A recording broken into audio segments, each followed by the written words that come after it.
गुरु ब्रह्मा गुरु विष्णु गुरुर्देव महेश्वर गुरु साक्षात् परम ब्रह्म तस्मै श्री गुरुवे नमः। सदाशिवसमारम्भां शंकराचार्य मध्यमाम् अस्मदाचार्य पर्यन्तां वंदे गुरु परंपराम्। ओम श्री गुरुभ्यो नमः। ओम श्री परमात्मने नमः। हम लोग जनक याज्ञवल्क्य संवाद पढ़ रहे हैं जो श्री गुरुदेव द्वारा लिखित है एवं बृहदारण्यक उपनिषद पर आधारित है।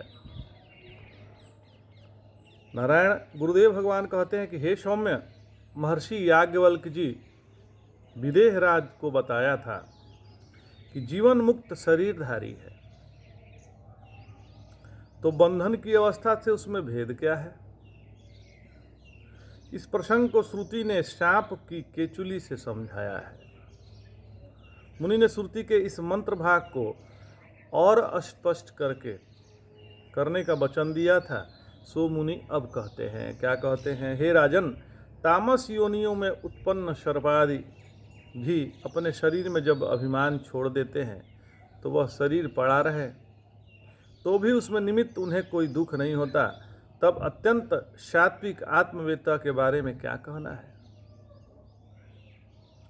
जो अत्यंत विवेकी पदार्थ शोधन पूर्वक शास्त्रानुसार अखंड वृत्ति बना चूक कर प्रतिबंधक निवृत्ति पूर्वक अद्वैत का अनुभव कर रहा है, उसे देह प्रयुक्त दुख होगा। क्यों? जब वह देह में अभिमान वाला रहा ही नहीं। जब उसको देह में अभिमान ही नहीं है तो देह संबंधी उसको दुख कैसे होगा। हे महिपाल, गर्भवेष्टन की तरह दिखने से गर्भवेष्टनार्थ उल्ब शब्द से कही जाने वाली केचुली दिखती है, मानो मरे सांप का शरीर हो। बिल के मुंह पर केचुली छोड़ने के बाद उसे देखते हुए भी सांप उसमें आसक्त नहीं होता। इसी तरह आत्मज्ञ अभिमान रहित होकर इस शरीर को देखते हुए भी उसमें आसक्त नहीं होता, क्योंकि वह स्वरूपतः ही संग के अयोग्य है। जो स्वरूप उसका है देह का, वह संग के अयोग्य ही है। शरीर में अभिमान रखने पर ही उसका दुख हमें मिलता है। इसे सदृष्टांत से समझा देते हैं। किसी शरीर में भूतावेश हो जाता है तो उतने देर उस शरीर का मूल जीव शरीराभिमान खो बैठता है और भूत उस पर अभिमान रखता है। तब शरीर को जो दुख मिलते हैं उनका भूत को अनुभव होता है, शरीर के मूल मालिक को नहीं। ऐसे ही मुक्त का शरीर भी जब प्रतीयमान अभिमान से चेतनावान होता है तब कर्मफलभूत सुख दुख भोग लेता है, किंतु मुक्त पुण्य पाप से असंबंध है, अतः वे भोग उसे नहीं मिलते हैं। अर्थात व्युत्थान काल में भी मुक्त स्वयं को असंग उदासीन जानते हुए शरीर आदि से आहार्य अभिमान ही करता है, जिसे सुखादि भी अभिमान संबद्ध हो पाते हैं। मुक्त से असंबंध ही रहते हैं। यहाँ देह से सूक्ष्म भी समझ लेना चाहिए। हे राजन, मुक्त की स्वयं की दृष्टि से उसकी भोगकालिक स्थिति बताई। अब तुम्हें यह बताते हैं कि बद्ध जीवों की अपेक्षा उसका सुख दुख का अनुभव भी अंतर वाला होता है। राग द्वेष रहित स्तन्नधन जो स्तन्नधय के सुख दुखानुभव की तरह ही मुक्त को सुखादि का अनुभव होता है। तो उसमें देहात्म भाव तो है नहीं। जैसे लोक में कोई अति वृद्ध असमर्थ मरणासन रोगी होता है तो अपने बहु बेटों की इच्छा अनुसार ही सुख दुख पाता है, वैसे ही अन्यों की इच्छा से हुए व्यापारों के ही फलस्वरूप आत्मविद सुखादि पाता है।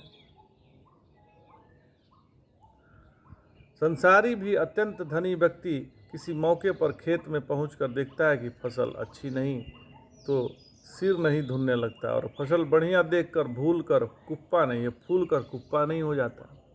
तो बहुत बढ़िया है तो इसका अभिमान नहीं करता है। इसी तरह जीवन मुक्त को जो ब्रह्मानंद से संतुष्ट है उसे लाभ व हानि कभी कहीं हर्ष या विषाद नहीं दे पाती। दिहाड़ी पर कार्यरत मजदूर मिलने वाले पैसों का ही चिंतन करता है। मालिक की तरह अर्थात बहुत कम या बहुत ज़्यादा काम नहीं करता, हमेशा सम्य पूरा होने की और ध्यान रखता है।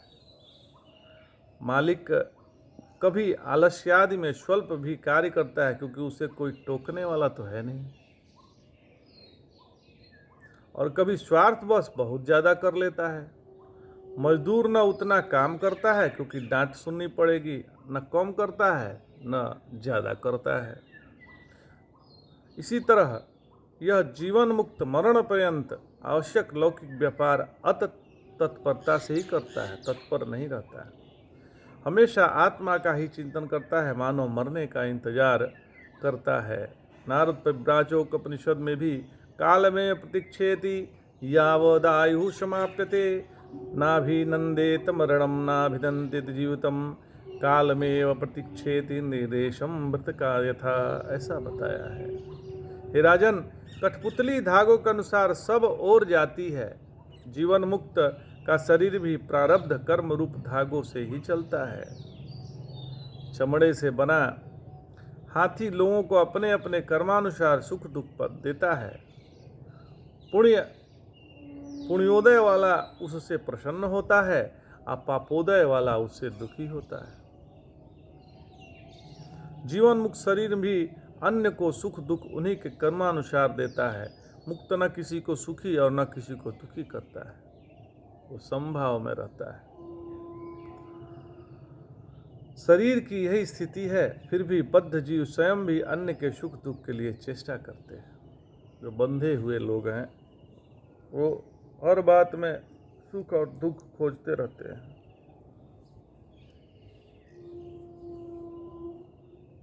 हे राजन, मानव जब ऐसी स्थिति पा जाता है तब उसका शरीर विद्यमान हो चाहे नष्ट हो जाए। यह तो तीनों शरीर में रहता है क्योंकि उसका जन्म ही हुआ ही नहीं, इसलिए वह मृत्यु वर्जित है। प्राण अपान आदि वाला होने वाला भी यह प्राण का भी प्राण है, क्योंकि उसकी सन्निधि से ही प्राण में प्राण आदि की सामर्थ्य है। स्वगत सजाति और विजाति तीनों भेद आत्मा में इस मुक्त में नहीं है, क्योंकि यह चिद्रूप प्रकाश है, इसलिए उसे तेज कह देते हैं। वही अखंड तत्व श्रुति मतलब में मुक्त को अशरीर यदि कहा है, उसी की यहाँ व्याख्या है। अशरीर मतलब तीनों शरीर से अध्यास निकल चुका है। दूसरा, अमृत जन्मवान की मृत्यु अनिवार्य है, और यह जन्म रहित हो चुका है, तब मरने की संभावना भी नहीं है। प्राण सन्निधि मात्र से प्राणादि का प्रेरक है। ब्रह्मेव अत्यद अद्वितीय होने से व्यापक है, तेज चित्त प्रकाशात्मक है, अखंड है। इसलिए हे सौम्य, अब सुनो राजा जनक, गुरु मुख से यो आत्म तत्व को सही तरह समझने पर भी ब्रह्म साक्षात्कार का उपाय नहीं जान पाया। यदि शब्द ही साक्षात्कारात्मक ज्ञान देने में सक्षम है तथा उसका मन अशुद्ध है, उसे शब्द भी प्रमा नहीं कर सकता। इसलिए चित्त शुद्धि के साधन भी जानने के अभिप्राय से राजा ने कृतकृत्यता न दिखाकर पहले की तरह ही कहा कि हे याज्ञवल्क्य जी, मैंने विद्या प्राप्त की, विद्या के निष्क्रिय रूप 1000 गायें आप श्रेष्ठ मुनि को भेंट करता हूँ। यह सुनकर अति कृपालु महामुनि याज्ञवल्क्य समझ गए, और मंत्रों व ब्राह्मण वाक्यों से उन्होंने विविध साधन समझाए। हे सौम्य, याज्ञवल्क्य महर्षि ने प्रवचन आरंभ किया, यह बताते हुए कि ब्रह्म विद्या ही मोक्ष मार्ग है।